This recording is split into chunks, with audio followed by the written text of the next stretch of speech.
Hey guys, this is the Sovereign Entrepreneur Podcast. We have a one-on-one between Danny and I today. We're going to be talking about a little bit about politics the last week that we had.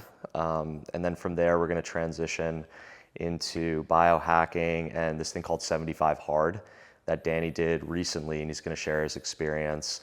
But we're going to just have a stream of consciousness on this lovely Sunday here in Pacific Palisades in Los Angeles. And we're going to have fun with the conversation. Hell yeah. We're going to do this rain or shine, sleep or no sleep, and whether you're feeling good or whether you're not feeling good. Yeah. But good thing we're both feeling good right now. Yeah, Rob, we were fortunate enough where Rob graced us with his presence today. He's had quite the weekend. Yeah. But he made it. He showed up. We're ready to go. This is what it's all about, right? It's like this LA is very distracting, exceptionally distracting.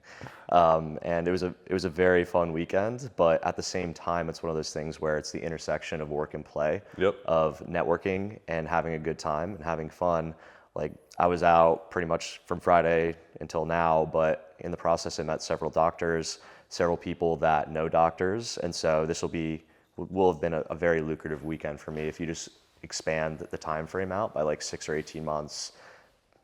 Very serious value coming from that. Yeah, like what's the saying? Your net worth is your network. Yeah. Gotta be out and about, dude. Yeah, dude, gotta be cliche. Exactly. Gotta be out and about. I love that. Yeah.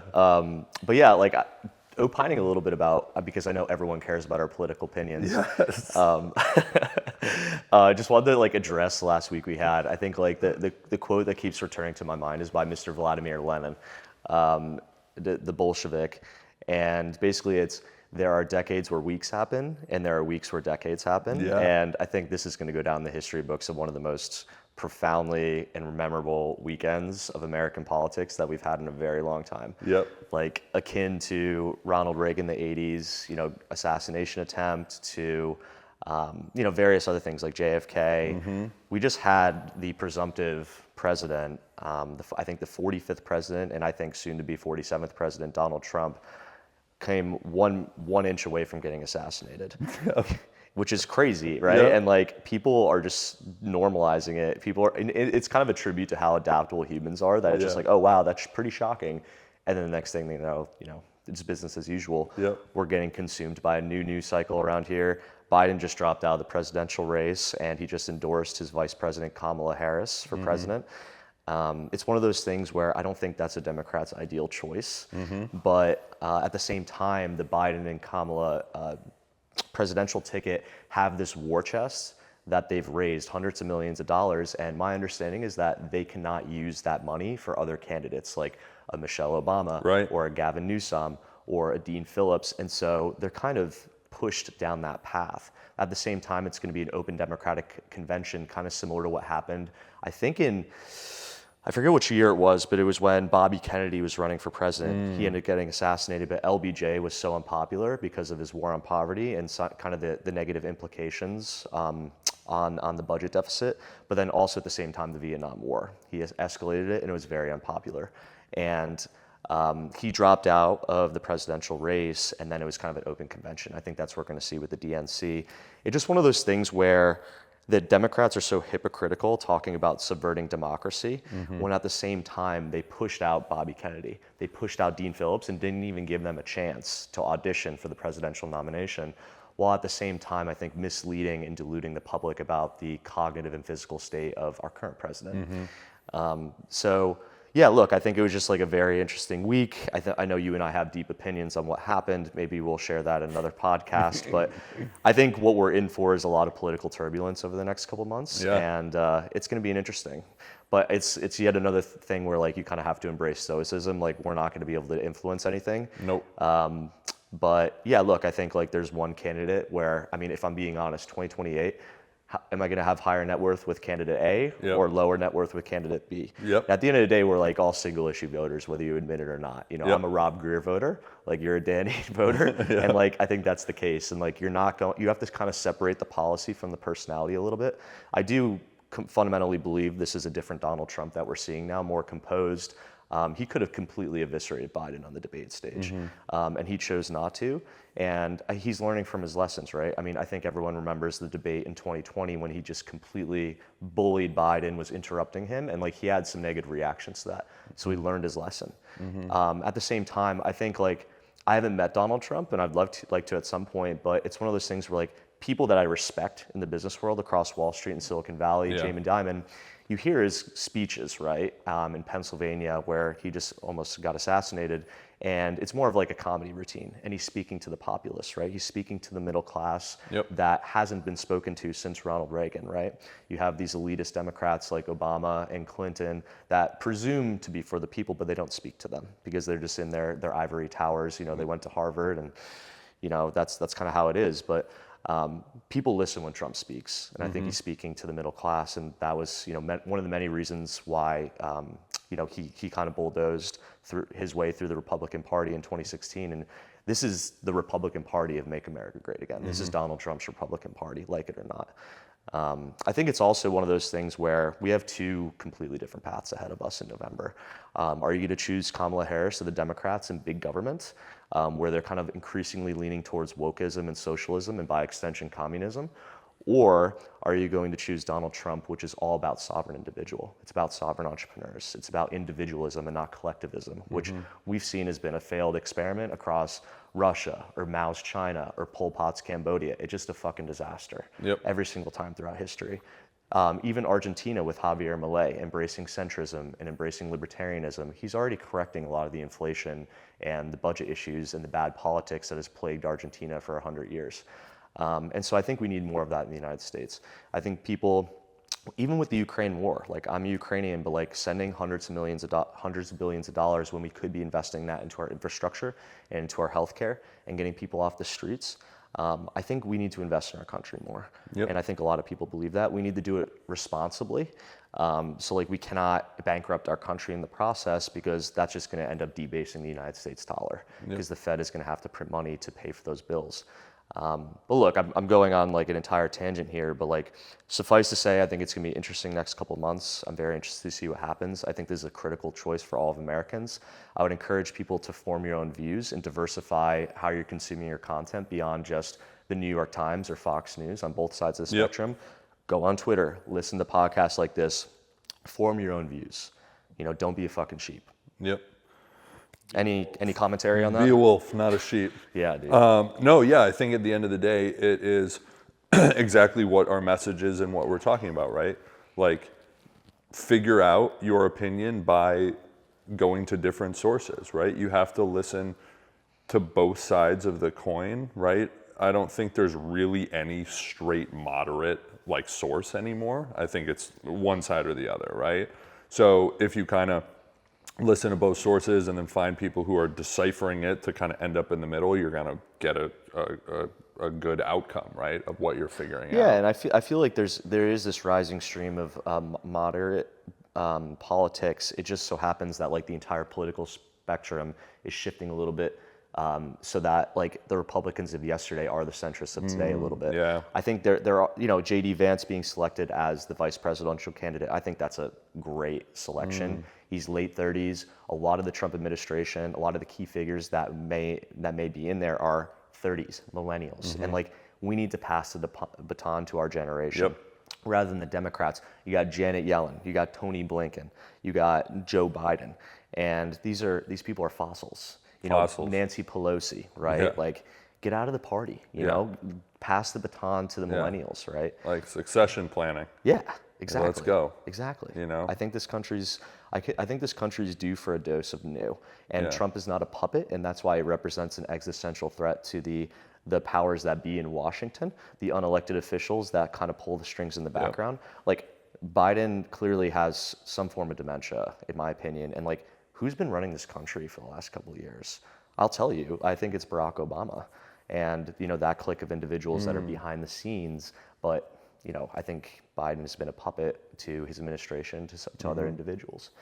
Anyway, I think, you know, the main topic of this podcast is to, you know, give Danny a platform where he's an expert on a certain, you know, a variety of certain topics. Like, it's kind of the AI equivalent for me. Like, you're equally passionate about biohacking and 75 Hard, which I am not at all familiar with. Yeah. So I'm keen to get schooled on that. Yeah, let's dive into this. So, and it all comes back to like mindset, grit, discipline, right? All these characteristics that you need to be successful in life, basically, right? So, there is this supplement company called First Form. It's, in my eyes, the greatest supplement company on planet Earth.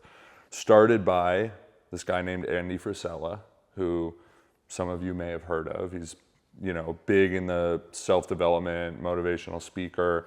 He also is a very successful business owner. Started with this business called Supplement Superstores, and then started, instead of selling everybody else's supplements, created his own, right? And Built his personal brand and then built his companies on the basis of his personal brand.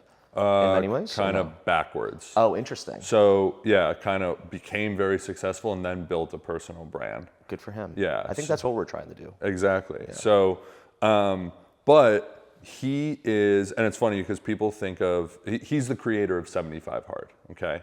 Now, he wrote a book specifically on 75 Hard, then he just wrote another book called The Book on Mental Toughness, where part of that book is describing 75 Hard. It's a little bit of like the David Goggins vibe. Yeah, but I think Masochist? it's I think less masochist than David Goggins, and it also speaks to more people. It's more he's more digestible, Sure. right? Now he's still a savage motherfucker without a doubt, and that's what I love about Is that him. the guy that did like 100 triathlons? No, that's the Iron Cowboy. Dude, That's you gotta give something them else. the quick spark notes on that. Yeah, so let me finish with Sure. 75 Hard, then we'll hit that. My apologies. But yeah, let's keep the conversation Sorry, dude, in I'm line. all over the place. So Andy was basically one of the top guys in the fitness industry, right? Like he owned these supplement stores, he owned a massive supplement brand. And one day he basically looked in the mirror and he was like, I weigh 300 pounds. I have 40% body fat. I'm a fat piece of shit. I don't have a strong mindset. I'm basically a hypocrite, right? Because I'm helping all these other people be fit and healthy, and I'm a fat slob, basically, right? So through kind of his own journey, he created this program that he did on his own first, and like journaled for years about it. And he basically followed these daily habits, and it got him not only in unbelievable physical shape, but also the grit, the discipline, the mental toughness, the perseverance that he developed through doing this was like unbelievable. And he developed it in public, right? Just like, in many ways we're doing this podcast in public, we're starting businesses in public. Yeah. Like Gary Vee, you just got to do it. You Yep. just got to do it, right? You Yep. got to do it in public, and people love following that journey. Exactly. So he did it in private at the beginning, and then he published it, basically, right? Once he had like the proof. He was like, I got results. Now let's see if That's a less risky approach than just fucking doing it. Like right, doing it. Yeah. and again, he also gave people the guidelines for it, right? Instead of kind of thinking it up from thin air and then putting it out, he made sure it worked, and then he put it out to the public. Yeah, and what's the value of that? It's like we have mentors. I have friends like in their 40s and 50s that Yeah. are serial entrepreneurs on their 5th business and downplaying 9-figure exits, right? Like Yeah. they make me feel like a pipsqueak in the best way possible. Yeah. And you learn their lessons, and you save a lot of time and a lot of money and a lot of pain and a Yeah. lot of scars just by learning from them. Totally. And I think like in many ways, like that's why it's so inspirational for people to see it. One, with Andy Frisella, like it's, this is a path I could actually do. This is within the realm of possibility. Yep. But then it's like, oh, this is how he did it. Like, let me learn from the greats. Let me stand on the shoulder of this giant and do this for myself. Yeah. And have you heard of Ed Milet? You've talked about him. Yeah, so like him and Andy also have like a group, like a men's, Like a mastermind? Mastermind, yeah. It's called Arete Syndicate. Also really legit. But so Andy put this out, and I basically like at the beginning of COVID, I started seeing it and reading about it. And this was like the beginning days after it started kind of getting some traction in the public, and everyone was starting to do it. And basically, the 75 Hard program is in technically like 4 phases. 75 hard is phase 1 of a bigger program called Live Hard. And that's like a full year. So 75 days is like phase 1 of 365 days. That's just the appetizer before the main course. Exactly. Yeah. And this shit destroys people. Like, In not the best way destroys possible. people. Yeah, but like really gives you a hard look in the mirror at yourself. And it's funny because you're holding yourself accountable. And so you might fail on one of the things you have to do. And it's literally your decision to say, well, no one's going to know that I missed drinking a gallon of water today. But if you miss any of the things you have to do, you have to start over at day one. It's a matter of personal integrity and personal accountability where no one is watching. Exactly. Right. Like really on a deep level. Yeah, it's about consistency. And you know, I just posted this on my Instagram story today. It's the paradox of comfort and discomfort. It's like comfort is so easy to select, but if you lean into discomfort, you feel so good at the opposite end of it. Like doing that cold shower or going to the gym, even though you have no desire to, like I did today. Still showed up. Wasn't the perfect workout, but still showed up. Gotta show up, right? So the 75 Hard program is basically for 75 days straight. You have to do 2 workouts a day for a minimum of, I think it's 40 minutes, might be 45 minutes. Oh, God. I have to check my notes on that. And you can't do just like a 90-minute workout, right? It has to be separated by at least 3 to 4 hours. One of those workouts has to be outdoors. So one can be inside, you go get your lift on at the gym. The other one's gonna be outside. Bike, hike, run, tennis, soccer, rucking, whatever it may be. Then you have to choose a diet and stick to the diet for 75 days. So like you have to choose a certain like macro baseline diet that you do. No alcohol, no sugar, no cheat meals for the whole time. Nothing. 0. Then you have to drink a gallon of water every day, and you have to take a progress picture every single day, and you have to read at least 10 pages of a nonfiction book. So basically, the books you should be reading are all on self-development, right? Whether it's the autobiography of Sam Walton or David Goggins' book or Andy's book or, you know, any of these, the 48 Laws of Power by Tim Ferriss, right? Like stuff like that. We should do an episode on that and Robert Greene. That would be great, right? Yeah, Machiavelli. Yeah, so that's the first 75 days. And if in any point in those 75 days you miss any one of those things, start over. you have to start at day 1. Yo, that's awesome. Yeah. That sounds like some real medieval torture. That's the thing, like it is, but it is the biggest teacher ever. And like you'll go on social media and he will highlight success stories from people who really like had their lives. Well, because you have every single day, right? And you could do like a really fast video where it's like going from like 1 to 75 in like 20 seconds. Yeah. I'm sure it's profound. Yeah. So again, like I've been in shape, right? For a very long time. Like I wasn't like this ultra overweight guy and was like, I need to change my life and like did this program. I did this program more for like the mental toughness part of it, right? And really seeing what I was made of, because I'm not, like I didn't win the lottery, like I have a career, I have a family, right? Like I have responsibilities, but somehow I have to figure out how to fit all this shit into just the like day. you get your cards dealt to you, and it's up to you how you're gonna play it. Yeah. You know, even if you don't have 2 aces, you could still play it well, and you could still beat someone with 2 aces. Yeah. So I did this like I was like I'm gonna do this. I'm gonna try it. I'm gonna see what happens. I don't know. I might fail. I might not. Who knows? So I started about a year into COVID, and I was doing CrossFit at that time because those were like the only gyms where you could work out without a mask on, like during COVID. So I would go do my CrossFit workout first thing in the morning. I'd work all day.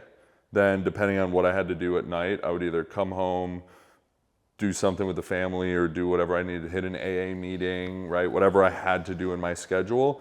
And then when I was able to, I would do my second workout, right? Now on the weekends, it was a little bit easier because like I didn't have to be at my office all day. So I was able to work out in like the mid-afternoon or whatever. It's one of those things where it's a forcing function to cut out unnecessary distractions. That was one of the biggest impacts for me was time You burn management. so much time, Dude, just doing it's mindless crazy. stuff. Yeah. Crazy. So, yeah, I'd wake up, work out, work all day, whatever. But I also had to be so intentional all day. Like, because there were some days I would get home and be like, it's 8 o'clock at night, I haven't worked out, and I still have to drink a half a gallon of water. Yeah, and you have to be up at 5 a.m. the next day. Yeah. So the mental toughness aspect of it is like, dude, I was so sore like 4 days in, because you can't just like go for a walk. Now there's different like skill levels, right? Like someone who's 400 pounds, their workouts can be like 2 walks. I can't do that. I have to like do a full CrossFit workout, and then I have to like go for running for 45 minutes or Right. like hit the Peloton for 45 minutes. And we know that right? gallon is hard for you. We know how small that bladder is, dude. Dude, mine is so small too. Yeah, It's bad. exactly. And that's the other thing too. Like those nights where I'd have to chug a half gallon of water at 9 o'clock at night, like Yeah. you don't sleep You're good. like waking then, up 5 times yeah, a night, so like, then, like a proper boomer. then you're sleep deprived the next day, and you still have to hit it. You still have to hit that list. And then like there was one time it was like 11:30 at night, and I'm like just finishing my reading, and I was like, wait, have I taken a progress picture today? And I was like, yeah, I did. And then like 5 minutes later, I was like, I should probably double check that. And I like fucking did. And I'm like, oh fuck, like I gotta go take it. Cause if I had forgotten that shit, and that was like 42 days Back to zero, dude. back to day one, right? So Wow. like that's the other thing too, is just like the discipline and like you making sure you're so intentional all day with everything, and like I have my list. Am I hitting these things? And it translated into all the rest of life, right? When I'm with my family, I'm so present in there because I know like I'm setting a timer. When that freaking thing goes off, I'm like out the door running at 10 o'clock every at minute night. count. Every minute count. And it's such a good lesson for life. And it's so funny too, because like after this shit got popular, everyone was referring it to like a Get Fit program. And he was like, that is literally like the last thing that it's going to help you Well, do. mentally fit, right? Right, but physically, everyone's like, this is like the new fitness program, like the new fitness challenge. And he was like, nah, dude, like that has literally, yes, you will get in great physical shape just because you're eating right, you gave up sugar and booze, you're working out twice a day, you're drinking a gallon of water or more. So obviously you're gonna look good from it, right? Sure. But like that is the final byproduct that I didn't even care about. You'll feel good too. You feel good, but the first couple weeks, man, It's tough, right? dude, it's like 2 p.m. and I'm like going like this with my eyes, like I'm like so exhausted. Yeah, but then you acclimate and you Yes. adapt. It's like intermittent fasting, where like, or Yes. even like a really aggressive like 7-day fast, where like the first 3 days, like you feel like Misery. you're dying, Yeah. but then you feel sublime. By Yep. like days 4 and 5, you don't even Yep. want to come off the fast. Yep. So what you start to realize is your physical body will try to give out a lot faster than your mental will, right? And your mental is what pushes your physical past the point of where you thought you Past could the go. point of comfort. Yeah, right. Which that's what it really is at the end of the day, is like the comfort level, right? So for me, I was already physically fit. Now, did I get more fit? Yes. Like I was way more shredded at the end of 75 days than I was at day one. Yeah, it's like the Goggins thing too, right? Like when you think you're there, when you think you're at your limit, You're not you're even only close. 30% there. Yeah, exactly, which is crazy to think. And 75 Hard did that. Now, full disclosure, I haven't done the full year Live Hard program yet. I'm going to do it because phase 1, 2, and 3, you start adding things in on top of all those things.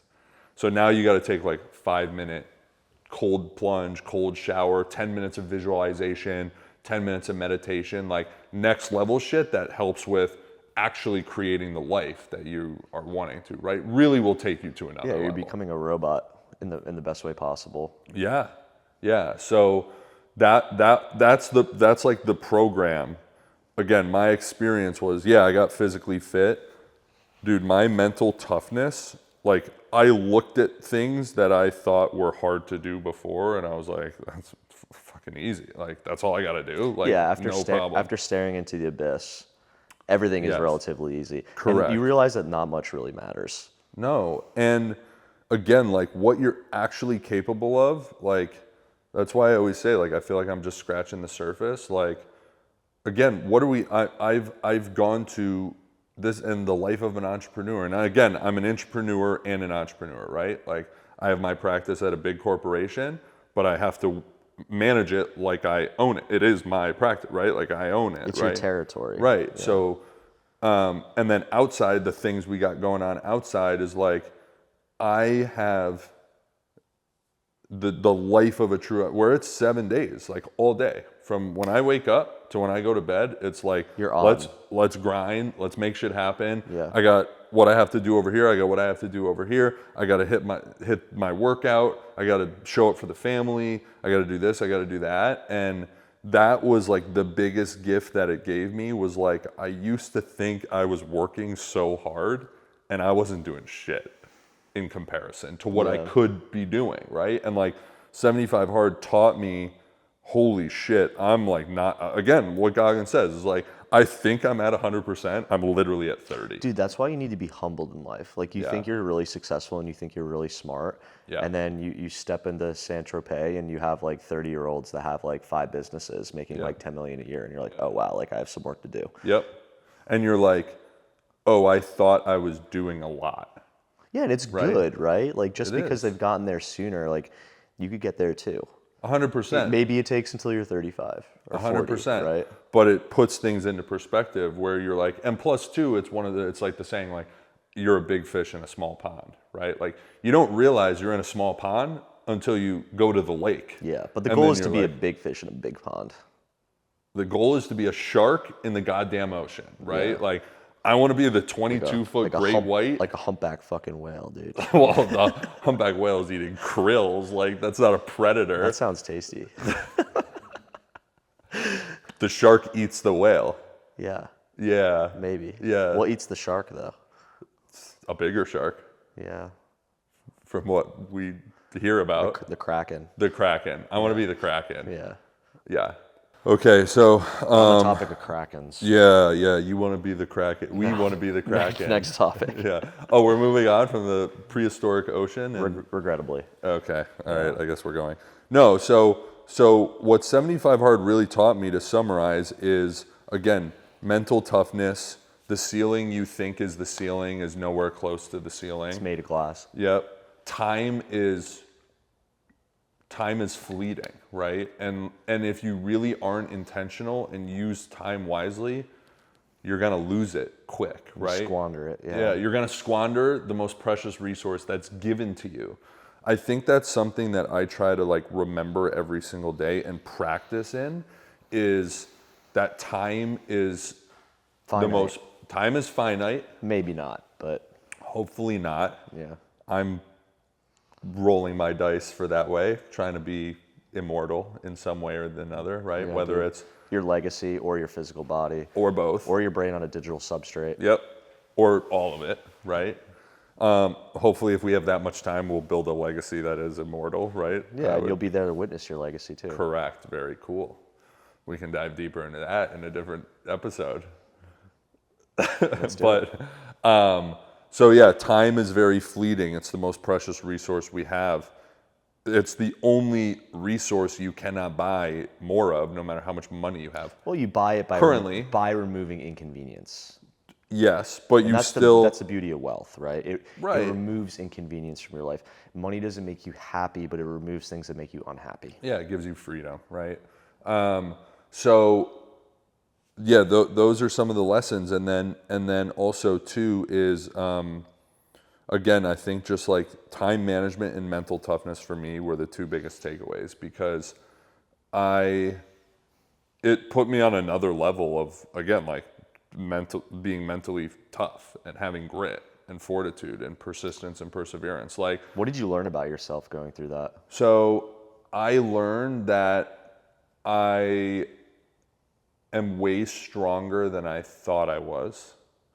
I can go through a lot more than I thought I could, right? I could handle objection, rejection, just crazy shit that life threw at me a lot better. It also kind of like leveled me out I had less highs and lows, right? Like it was less emotional all the time, right? Because I think you're just so locked. It's like you said, it's like robotic almost, right? You're able to kind of like get rid of the emotional because there's no downtime, there's no boredom, there's no like nothing. You're so active all the time and like present in the moment, just like going, that whenever something comes up, you handle it like mechanically, right? Like emotion is like not really part of the decision making process anymore because you're so like intentional and what's the Yeah, word? you're a high maintenance Ferrari, right? Like you're out of gas sometimes, you get a refill, right? Like something goes wrong with it, like you got to mechanically fix it. Like you're sore, Yeah. you got to address that. You got to do a massage gun, you got to go get a massage, like you got to do the cold plunge or the steam room. Yep. And like you got to fix it or else it's going to really hurt the next day. Yeah. And yeah, like keeping up with that, just learning how to fit everything into the one thing. So again, I learned that I can handle way more, and there's a much better way to operate in life that's going to give you another level of kind of like fulfillment and success and just gratitude and happiness for me. I was a lot more like happy and joyous during that time, even though it was like so difficult, which is the lesson, right? Yeah. When you're really uncomfortable and going through something and working for something, you're the most happy. Yeah, it's like, I wonder if it's one of those things like pain inherently hurts, but there's like such a pain aversion in society today, and I think that's why like people are weak today versus like 500 years ago or 1,000 years ago.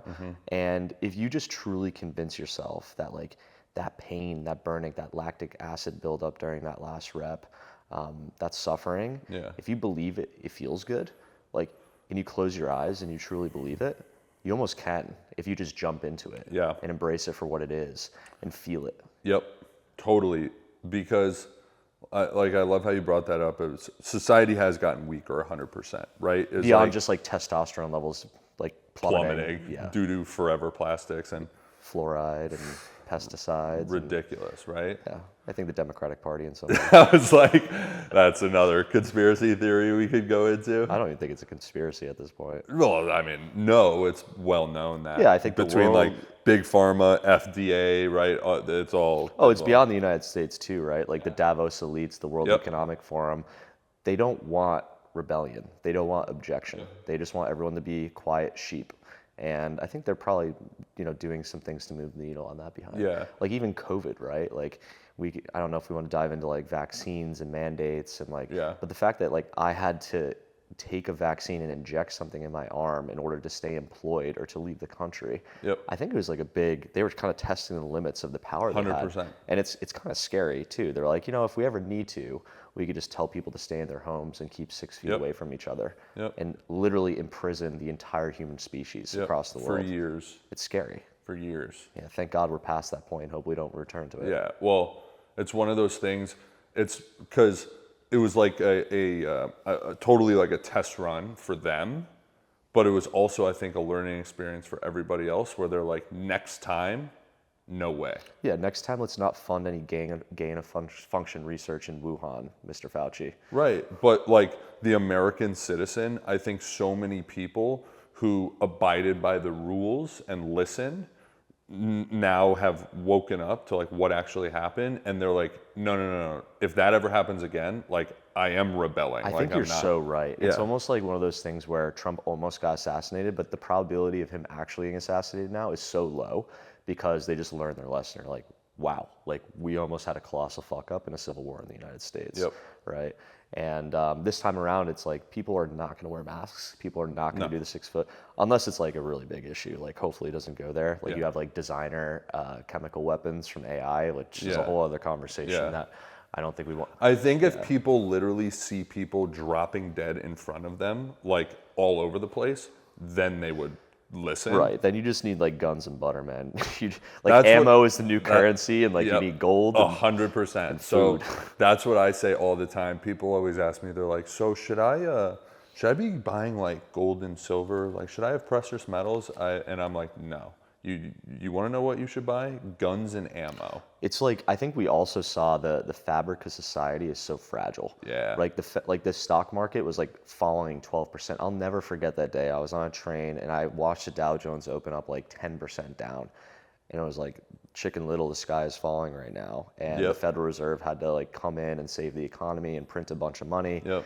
And it was a little scary. I'm not gonna lie. It was a little scary. But like, it's one of those things, like Naval Ravikant just tweeted recently, and he's like, how do you know that the freedom of America is going to be sustained?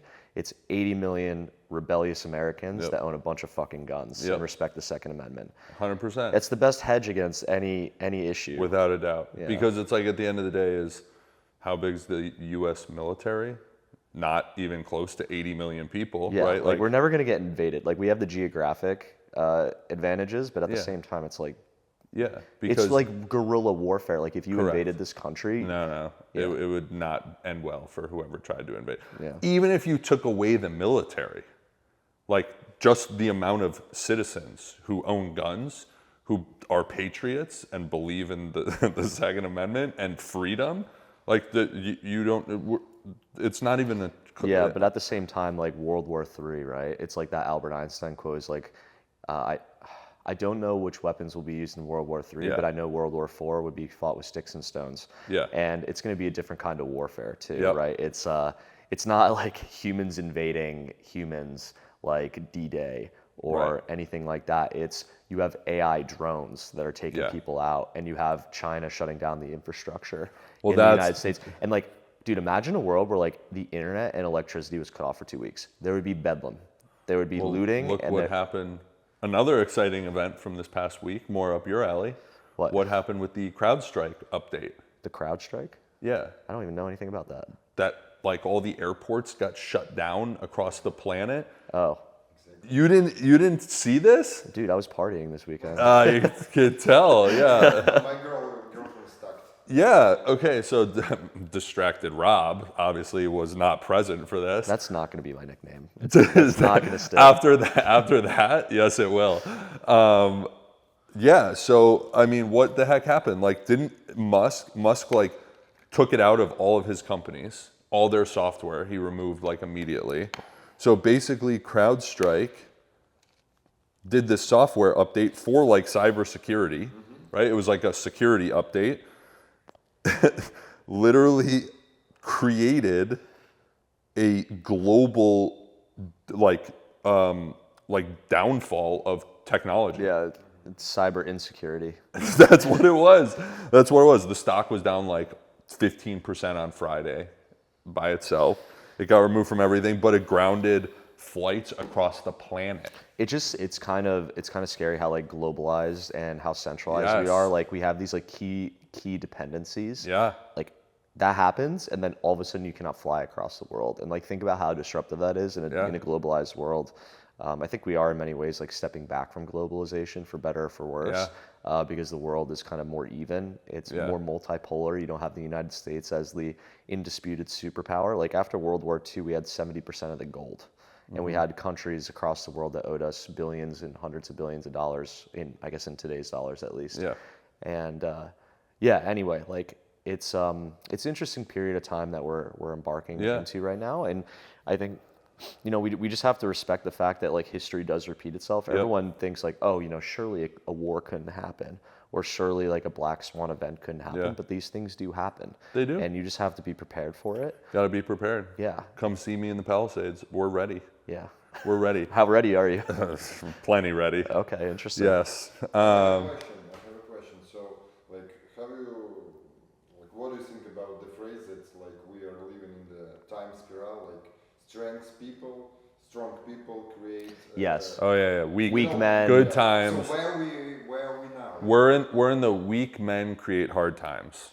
Exactly. That's where we are. I feel the same. Yeah, I think And I I agree think with we're that. starting to come into from the weak men create hard times. I think we're in the shift to hard times create strong men, because I think a lot of people are waking up to what has been going on, what the politicians have been doing The veil to is us. being lifted. The people are waking up. They're seeing it.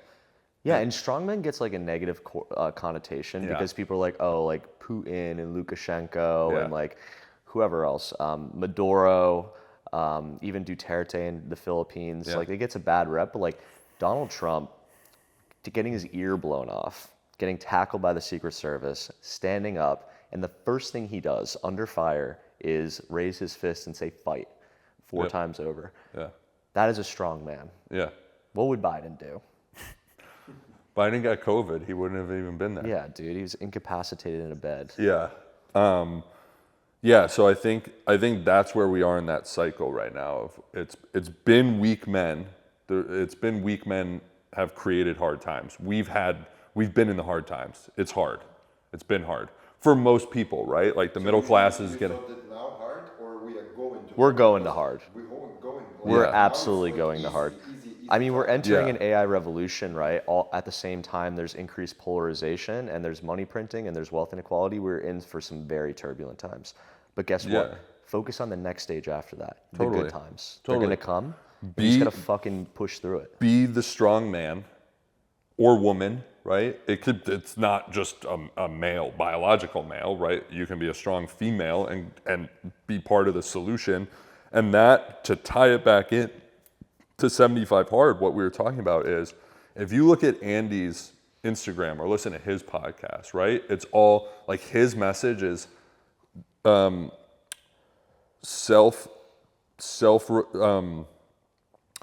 excellence is the ultimate form of rebellion, right? So like just get as good as you possibly can, get as strong as you possibly can, get as skilled, get as wealthy, build a business, get yourself freedom, and like you are creating, and then show other people that way of life, and they will follow. Yeah, I mean, that reminds me of Albert Camus, who is a renowned philosopher. I think he was from France, and he died tragically in a car crash in his late 40s, early 50s. But he's been one that is like so influential in my life as I was delving into philosophy towards my late teens. Yeah. And he has this quote, I'm going to butcher it, but basically he's like, in a world that is so unfree and oppressive, the ultimate form of rebellion is to be so free. Yeah.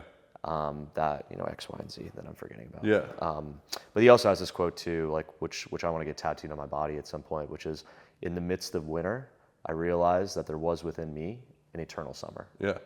Great quote. Yeah. Fantastic quote. Yeah. So, yeah, I mean, I think that's super important, and it's the one thing that I think is a good point in all this is, and again, I love Andy, I love Ed Milet, his business partner in the mastermind, and Andy's brother is awesome. He's now the CEO of First Form. This guy Sal Frisella, super legit too.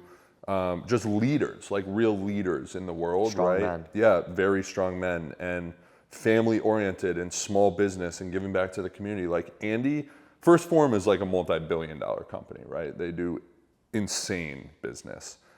They were born and raised in St. Louis, Missouri. He kept everything there, and they've built up a massive headquarters there and thousands of jobs. Yeah, remember your roots. Yeah, and he's got all the money in the world. He could have been like, yeah, the freaking factory can stay there, but I'm moving to SoCal. I'm moving to New York. I'm moving to Miami. I'm moving to SoCal, dude, under those circumstances, but good for him. That's what I'm saying. Like, look, we're both in SoCal, right? Like, I didn't stay in Rochester. I'm not sitting there trying to build a business in Rochester. I wouldn't be upset if I never stepped foot in New Jersey ever again. Well, that's where I am. I think that's also too, because like Dan Gilbert did that too with Quicken Loans. With Cleveland? Yeah, he went back and poured money into the city. Yeah, right? and you could do that, but you don't have to physically reside there. Well, he did, right? And a lot of people, a lot of these billionaires in Rochester stayed for that reason. And they're like, I started my business here, and I'm gonna be here now.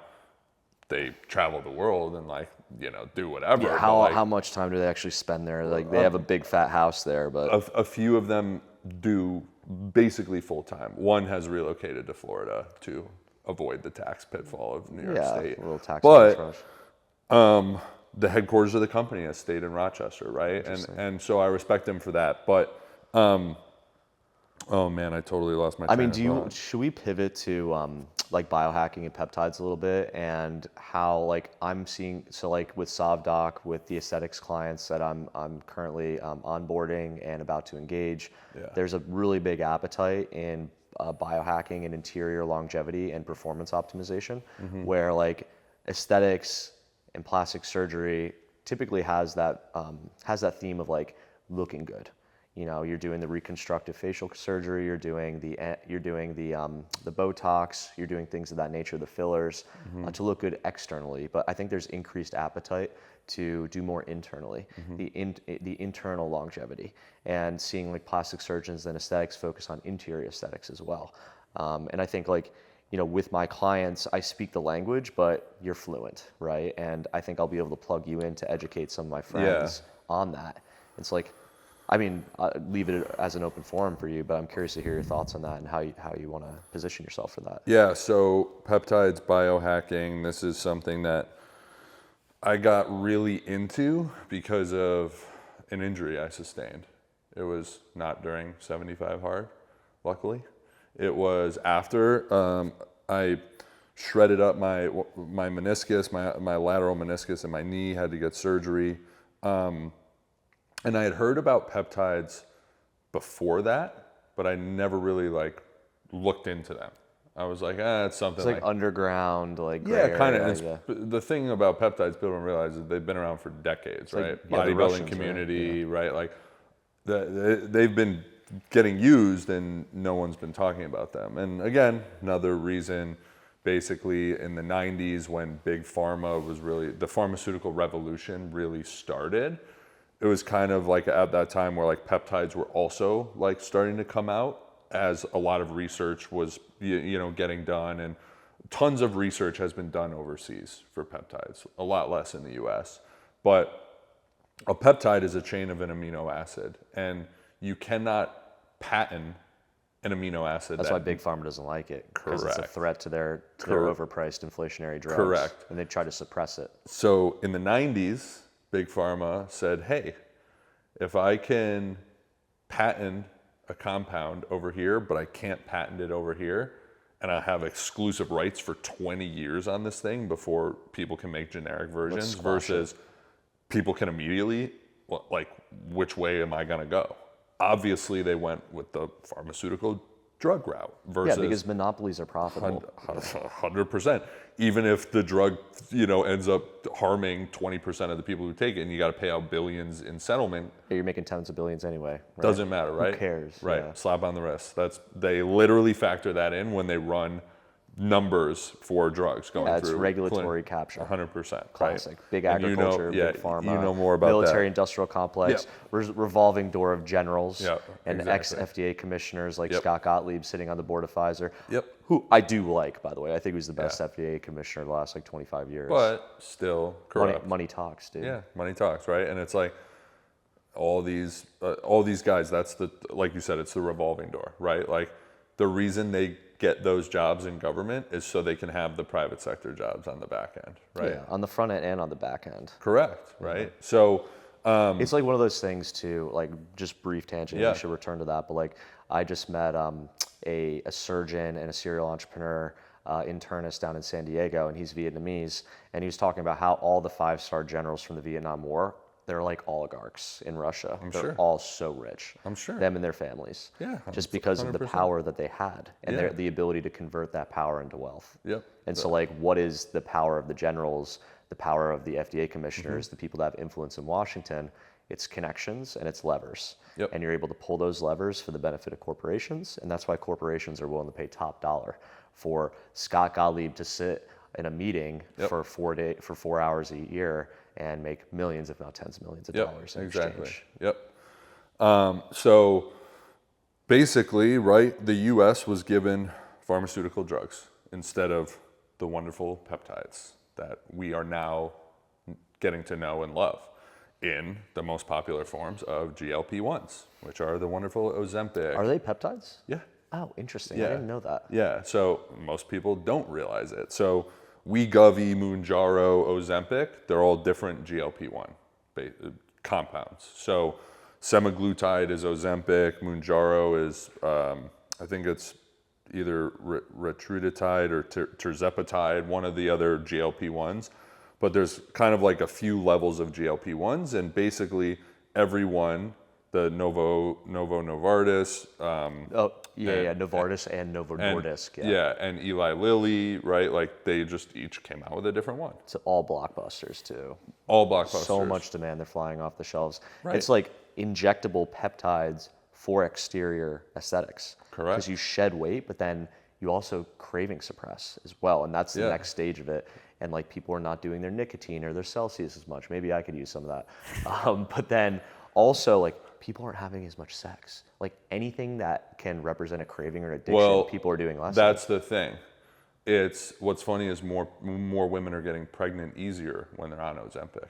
Why is that? I haven't read super into that We yet. could use some of that too. Like we're at a fertility crisis. 100%, right? 100%. So people are, all you see in the media is the negative things. The one case over here, the two cases over here. If you follow a legitimate nutrition, fitness, and doctor administered GLP-1 program, you will have zero negative side effects. I'm surprised about that because the big media, like Big Pharma controls big media.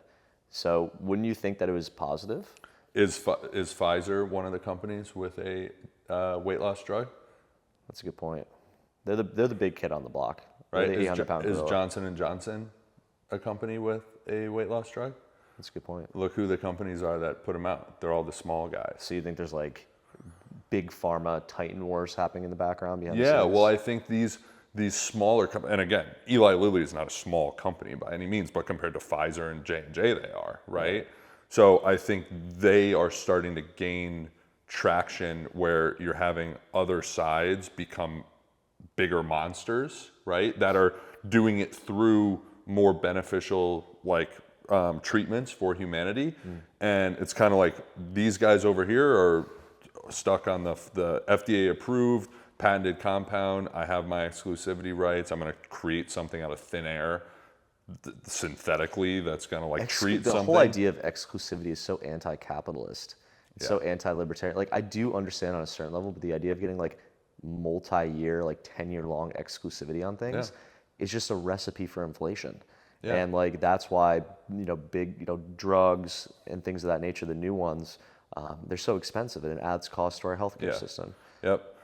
And so this is where we're seeing peptides gain popularity. And again, most people I talk to, I'm like, do you understand like Ozempic is a peptide? And they're like, no, I had no idea. I didn't know that either. Yeah, most people don't. Now so, they do.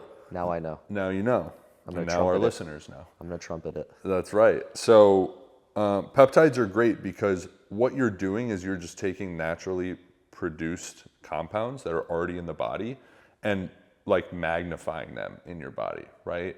They're basically going in there and regulating your cells to do different things, right? So it's not like androgenous steroids or synthetic HGH or currently testosterone, where when you put that inside your body, your natural production of that shuts off completely, right? The peptide makes your body do it more efficiently or release it in higher levels, right? So when I hurt my knee, I said, you know what?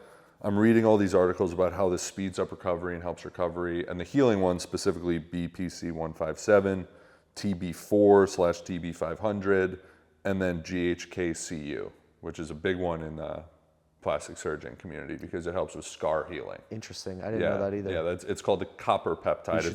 You should talk to my friend that I introduced you to about that. Definitely. I'll talk to him. And so that one, you also will see it a lot of new high-end beauty products, lotions, creams, stuff like that have it in it. Yeah, it's crazy too because like you could do it yourself for a lot cheaper, but the barrier to entry of doing your own research into injecting yourself and putting a needle inside of the fat in your stomach is so high. But if you do that, you can save so much money. Yeah. But like for a lot of people, it's just like the convenience factor and like you get the expert advice and like you don't have to think about it. It's like Dr. X, Y, and Z says take this, and then a month later I'm going to be feeling and looking better. Fine, I'll pay a premium for that. And that's business. And most people, you should, right? Like, because I'm the person who has the expert knowledge, all the education, all the information, and you, consumer, is paying me so you don't have to go figure all that out on your own, right? And so I said, you know what? And I consulted with doctors. I consulted with friends who have been in the fitness industry who have used peptides for 10 years plus on their own. I consulted with the top knowledge blogs on the subjects, right? Guys who have been involved in this kind of niche for years that have been kind of not really like suppressed basically by the bigger media because they're talking about something that they don't want people to be talking about. So I went down the rabbit hole of research, and I was prepared because I hurt my knee and my surgery was 4 weeks after my injury. So in those 4 weeks, I basically got prepared to figure out exactly what I needed to do for a protocol. And I started with only the healing ones, right? BPC 157, TB 500, GHK-CU. Interesting. And I just used those. And from my journey back to, it was still a long journey, even though it was just a meniscus. I tore my meniscus. I'm like, thank God it wasn't like an ACL. You're made of glass, dude. It took just as long, right? But what was crazy was as I was going to physical therapy, they were like, you're making really good progress. Are you doing anything? They actually said that to you? Yeah. That's pretty funny. Yeah, because I was, making better improvements than most people with the same injury. Superhuman, yeah. Right, and I was like, well, I've tried peptides, and they really didn't know much because it's physical therapists, right? Classic. Basically, in all my research, I've developed a stack that I do that benefits not just the external, but also the internal.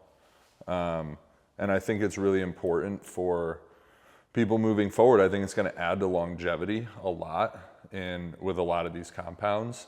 I think that any medical professional who wants to be relevant in the next 5 to 10 years and really capitalize and have a really good piece of their business that a lot more people are now moving towards being concerned about and wanting access to is going to need to offer a lot of the compounds and have that knowledge base. That's interesting. So where they can offer their patients this. And again, from both the external and the internal part, right? Like any surgery that someone's going through, whether it's elective in the case of plastic surgeons, sometimes it's necessary if you get in a terrible accident, right? Obviously, a plastic surgeon's gonna go in and do some work, but to expedite healing, and not only expedite healing, but also make, like, you won't have the scars that you would, right? So kind of take away the residual effect as well on the exterior. It's one of those things too where like I'm pounding the table with my doctor practice clients to AI enable themselves. Yeah. And what you're saying is that they should peptide enable themselves. Yeah, 100%. I think it's going to be a huge piece of their business moving forward into the future, where it's also too, just like we were talking about politics, and a lot of people the veil's coming up and a lot of people are waking up to like what has been going on. I think a lot of people are also waking up as to what has been going on in the pharmaceutical industry and how all these drugs are terrible for you. And like my sister, she suffered from Lyme disease. She'll have it forever, but we can talk about that more. I'm glad you brought that up real Yeah. quick. So I talked to a guy yesterday, and he has a close friend who went through a similar experience. Yeah. And she became a successful entrepreneur, very wealthy, and spent like millions of dollars Yeah. biohacking herself out of Yeah. it. And so like that might be an interesting conversation Yeah. to have with her, and for you to connect with her, because I know you could Yeah. probably speak quite a bit about Lyme disease. Definitely, Lyme and my disease. sister, for her to connect with her, like my sister has so much experience and knowledge now, but I remember when my sister first got sick, no insurance wouldn't cover any treatment. And again, another conspiracy theory with FDA, et Well, is that cetera. just like pre-existing conditions? No, it's because the FDA does maybe still. No, I think they just changed it, but for decades they refused to recognize Lyme disease as a real, like, mental ailment. Classic, right? I mean, physical ailment, and it came with crazy mental issues as yeah, well. but like there's literally disease in the name. Lyme's Lyme disease. Yep, Lyme disease. But so my parents, they had to pay out of pocket for basically all the treatment for years, right? And now biohacking then, you had to go overseas. My sister went to clinics in Mexico, right? She did all these things. But still, long-term effects, you never get over Lyme disease. You have it This is forever. a mental health thing too, right? And it's a mental health issue, 100%. Brain parasites that are like co-infections of the Lyme disease. It's wild stuff. But, That's so unfortunate. Yeah, but, you know, like a lot of the time now, peptides are now playing into part of the treatment for something like Lyme disease, right? But again, the piece of longevity and where these doctors are able to offer this is what these compounds are going to do for your internal health and play into that fact. And like I said, a lot of people are waking up. So the reason I brought up my sister was my sister had bins of medication, like literal plastic, 2 feet deep, like 4 feet, filled with medication. And there was the shirt she found one time that was basically a list. And it was like, I was prescribed this drug to treat this. Then I was prescribed this drug to treat the side effects of the first drug. Then I was prescribed this drug to treat the side effects from the second drug. And just like a paragraph. And that's how it was. That's SSRIs in a nutshell too. Exactly, Dude, right? SSRIs almost killed me, dude. I believe that. I believe that. Genuinely. And you know, they may work for some people, but the problem is they're creating side effects that no one is talking about. Well, the thing is, there are equivalent medicinal therapies that accomplish the same thing, if not better, with like a much better side effect profile. Like psilocybin, like there was a very prominent study comparing psilocybin to Lexapro or SSRIs. And one macro dose or medium dose of psilocybin had the same effect as an SSRI without any side effects. And you see, this is big in the veteran community, right? Psilocybin, ketamine, For PTSD. MDMA, right? And saving these guys' lives. But they get a bag of prescriptions from the VA and they go kill themselves. But the people who are lucky enough to go down that path, right, they're like, I'm cured. That's why I have a vendetta against Ambien, right? Like Totally. you take Ambien to fall asleep because of your PTSD, but then you have suicidal ideations. That's what drove my dad to suicide. Wow. Yeah. And it's not surprising at all. And you know, more and more research is coming out on these peptides, the ones for the neurological benefit that I've talked to you about. Yeah, you should talk about that. People love nootropics. Yeah, they're basically supercharged nootropics, right? And more research now, these are found to, they were originally invented and tested to prevent dementia and Alzheimer's, right? Back 80 years ago. That was when the research first started. And what they started finding was all these neuroprotective benefits, increased memory, increased recall, right? Neuroplasticity, focus, energy, flow state. Exactly. Yeah, and it's crazy, man. It's unbelievable. Like I've been doing it for 2 or 3 months, and the way you described it to me was like, it's not this earth-shattering thing, but stick with it for a couple months and do this prescribed dose, and you'll look back and be like, holy crap. The amount of word recall, like how fast your mind is operating, like remembering things from my childhood that I haven't thought about in 10 years. It's like vivid dreams. It's profound. And more research now, as they're doing more studies using these compounds, is helping with depression, helping with anxiety, right? Like the mental health issues that we have, all these, you know, pharmaceutical drugs that have terrible side effects, these are now helping with. And there's no side effects. Right, it's just more precise. It's targeting the root issue as opposed to having all this collateral damage, which are called side effects. Right? Correct. And like that's the trend that this is going in, AI-enabled drug personalization. Like 5 to 10 years from now, like you get this full scan of your body on an atomic level, and you get exactly what you need. And you take it once, and then you're cured. Of any abnormalities or issues that are specific to you, specific to me. It'll be totally individualized, and that's the big thing with healthcare. It's been such this cookie cutter industry for so long, where like you're fitting the mass population under this one umbrella, and this is what they figured out with my sister and with a lot of Lyme patients, is the care and the treatment protocol has to be so individualized, because like they were having success with like one antibiotic with a test group, and they gave it to my sister, and her reaction was horrific to it, right? But it worked for 50 other people. Right, just classic generalization within Correct. healthcare versus individualization. Yep. But AI is synonymous with personalization. So Correct. as it pertains to healthcare, education, right? Yeah. Like kids, dyslexia, ADHD Yep. are just plugged into this general environment, and you have 30 kids to a class. But like imagine an AI that knows you, Yep. and it knows your idiosyncrasies and Yep. your best learning styles, and it personalizes it to you.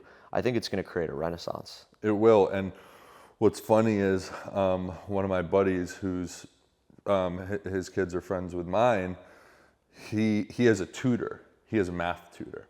And what his math tutor has started doing is he copied all of his math books for every different subject: algebra, geometry, calculus, addition, subtraction, right? Like getting down to starting at grade 1 to all the way through like graduate school math. And he fed it all of that into, I think, ChatGPT. And then he built specific bots for each one of his students that he fed the data, the personal data of that student in. Hey, he loves playing sports. Baseball is his favorite sport. He loves English and playing the piano. And the AI has now been creating math learning lessons that are individualized to help that person learn the subject matter better. Yeah, and it's like that. And think about like third world countries where like there's no access to education, and like in the world of tomorrow, as long as you have an iPhone Yep. or a laptop, ChatGPT or Claude from Anthropic, and an internet connection, each kid is getting 99th percentile Yep. education. It's going to be beautiful. Yeah. And like here's a hot take: in 2035, there's not going to be such thing as a human teacher, a human tutor, or a human professor. Yeah. It's all going to be AI. Yeah. It's going to bulldoze that industry. And my mom's a teacher. I'm just glad she's retiring. Yeah, Glad she's exactly. retiring in 2 years. Exactly, right? That's another industry that is so archaic and was developed by the families who founded this country in order to make great workers, not great entrepreneurs, not great leaders. Yeah. And again, that's a whole nother topic we can get into. But I think to summarize, our conversation today, if you haven't, go do 75 hard. It'll change your life. It'll put you on another level you never thought was possible. And live hard, fully, for that matter. Yeah. And then on top of that, right, is more just how do we enhance ourselves? How do we get better, get healthier, live longer, have a bigger impact? And I think a lot of medical professionals, specifically the people you work with, plastic surgeons, et cetera, who are in the position to really start bringing these compounds, these peptides into their practice to benefit people. There are peptides for every single possible body function: cardiovascular, liver function, muscles. There's peptides that help with arthritis, with nerve degeneration. There's just so much pinning, dude. So much, but They need to figure out something for that. well, they will, right? Nasal sprays have started to become more, they're starting to be able to tweak the peptide chain to where you could take a capsule and it doesn't get broken and down. you can mix like 5 or 10 of them together. Exactly, right? Single pins with everything in them. But the future, and I think this is a common topic for us and just all the conversations Future we're is having. peptides. The future is peptide. The future is bright, right? And we're going to have more and more people are going to gain access to these things through proper professionals, but it's going to be another part of an economy that didn't exist before that now will, right? So Yeah, and I think like as an outro, just to round this out, I mean, this is something that we've been neglecting, but one, if you're liking what we're saying and you have something to say, please let's have a conversation and come on the show. We're trying to build out the pipeline. People from different walks of life. We'll love to have you on. Even if you're not an entrepreneur, but you intend to be or aspire to be, feel free to come on the show. And then secondly, like ratings, reviews, like please do feel free to share this with your friends and family. And obviously shameless plug, like we're trying to grow the platform, and the more reviews we have honest reviews, the better. We really appreciate any critical feedback as well. The better feedback, the better reviews, the better guests we get to have on that will provide you guys with value and just interesting conversations. So, and just come in hot with the comments and be prepared for us to come in hot back. Yeah, exactly. So with that, So it was long. a pleasure. See you next week.